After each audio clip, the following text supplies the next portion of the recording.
नमस्कार, मौर्य न्यूज में आपका एक बार फिर स्वागत है। हम बात कर रहे हैं बिहार के चुनाव की। बिहार में अगर चुनावी राजनीति की बात करनी हो तो हमें सबसे पहले शुरू करना चाहिए चंपारण से। एक तो उत्तर प्रदेश के बाद वही इलाका आता है जहां से बिहार शुरू होता है और चंपारण वैसे भी राजनीति का केंद्र रहा है।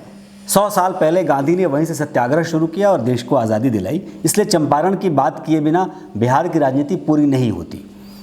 चंपारण में 3 सीटें हैं, वाल्मीकि नगर, बेतिया और मोतिहारी। बेतिया पश्चिम चंपारण, मोतिहारी पूर्वी चंपारण। अब ये 3 सीटों पर अभी तीनों सीटों पर भारतीय जनता पार्टी का कब्जा रहा है। इस 3 सीट में से एक सीट, जो सीट वाल्मीकि नगर की है, वो बीजेपी ने छोड़ दिया है अपने सहयोगी जेडीयू के लिए। बेतिया की सीट पर 2 बार से जो सांसद हैं संजय जायसवाल, वो 2 बार से, एक बार लोजपा की तरफ से और एक बार जेडीयू की तरफ से उम्मीदवार रहे मशहूर फिल्मकार प्रकाश झा को चुनावी रण में हराकर संसद पहुंचे हैं। लेकिन इस बार अभी तक के आंकड़ों में जो नाम दिख रहे हैं बेतिया की सीट पर, उन सीटों पर कांग्रेस की तरफ से मदन मोहन तिवारी और एक आरजेडी की तरफ से एक बाहुबली का एक नाम आ रहा है, राजन तिवारी का। लेकिन यहाँ एक दिलचस्प बात जो मैं आपसे शेयर करूँगा वो समझना ज़रूरी है। पिछली बार जेडीयू की तरफ से उम्मीदवार थे प्रकाश झा। प्रकाश झा बिल्कुल आखिरी मौके पर वहाँ पहुँचे थे। उसके पहले कोई चर्चा नहीं थी। लोगों को लग रहा था कि शायद प्रकाश झा इस बार चुनाव नहीं लड़ेंगे, क्योंकि उसके पहले 2009 में लोजपा के कैंडिडेट के तौर पे चुनाव लड़े थे और वो हार चुके थे। तो जेडीयू की तरफ से वो बिल्कुल लास्ट मोमेंट पे वो मैदान में आए। खुद नीतीश कुमार उनको लेकर के चंपारण के एक गांव में गए और वहाँ से उनकी उम्मीदवारी की घोषणा की और उन्होंने संजय जायसवाल के नाक में दम कर दिया। संजय जायसवाल, चूँकि मोदी की लहर थी और वो पूरा आंकड़ा ऐसा अगर आप देखेंगे तो उसमें देख के आपको साफ समझ में आता है कि जातिगत वोट के साथ साथ मोदी की लहर मिलने की वजह से वो जीत गए। हालांकि मार्जिन प्रकाश झा का हारने का ज़्यादा हो गया था, लेकिन वोट भी उनको पिछले चुनाव के मुकाबले ज़्यादा मिले थे।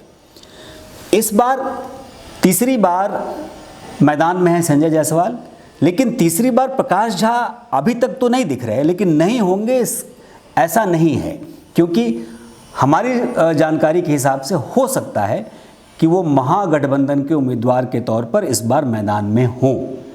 तो अगर वो महागठबंधन के उम्मीदवार के तौर पर मैदान में होंगे तो जाहिर सी बात है कि चंपारण की ये सीट फिर बीजेपी के हाथ से बिल्कुल खिसक जाएगी, क्योंकि 2 बार बीजेपी को जो सीट वहाँ पे मिली है उसमें दोनों बार ऐसा माना जाता है कि प्रकाश झा ने गलत पार्टी का चयन कर लिया, गठबंधन की तरफ नहीं जाकर के सिंगल लड़ने वाली पार्टियों के साथ वो मैदान में आ गए। लेकिन इस बार अगर वो महागठबंधन की तरफ से आते हैं तो ब्राह्मण, मुसलमान और यादव, ये तीनों के कॉम्बिनेशन के बाद किसी भी कैंडिडेट को जो विपक्ष में होगा उसका जीतना बहुत आसान नहीं होगा।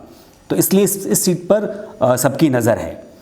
हालांकि अगर बाहुबली के तौर पे राजन तिवारी को अगर टिकट मिलता है आरजेडी की तरफ से, तब वो सीट आप मान के चल सकते हैं कि वो बीजेपी की तरफ जाता हुआ दिखता है, क्योंकि ऐसे लोगों को वहाँ की जनता पसंद करेगी। मेरा ये ऐसा मानना बिल्कुल है कि वैसा नहीं होने वाला।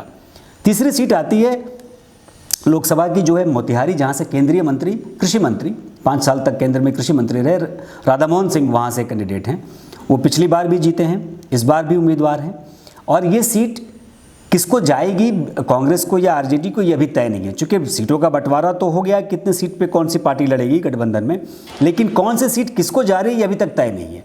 तो जब ये तय होगा तब पता चलेगा कि ये सीट किसको मिल रही है। हालांकि रमा देवी को शिवहर में उधर कैंडिडेट बनाया है बीजेपी ने। चर्चा ऐसी थी कि अगर रमा देवी को टिकट नहीं मिलेगा तो वो दूसरी धड़े में जाकर के मोतिहारी से चुनाव लड़ सकती हैं, तो वो अब एक बंद हो गया है।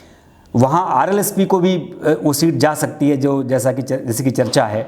तो वो आरएलएसपी का उम्मीदवार कितना कारगर होगा ये कहना मुश्किल है। दूसरी तरफ वाल्मीकि नगर बहुत दिलचस्प होने वाला है, क्योंकि वो जेडीयू के खाते में चली गई है। बीजेपी के वर्तमान सांसद को टिकट नहीं मिला है। हालांकि उस सांसद का जनाधार एक पहले विधायक के तौर पे था, उसके बाद चूँकि उनकी छवि थोड़ी सी दबंग नेता की है, तो इसलिए ऐसा माना जा सकता है कि वो, हालांकि वो कोई कैडर नहीं है पुराने बीजेपी के और संघ के, तो संघ के जब लीडर नहीं है, संघ के कैडर नहीं है, तो हो सकता है कि वो अपना पाला बदलकर दूसरे पाले में चले जाएं। और ऐसी चर्चा है कि गठबंधन की तरफ से वही उम्मीदवार वहाँ हो सकते हैं। तो ऐसे कई सारे नाम वहाँ अभी हैं।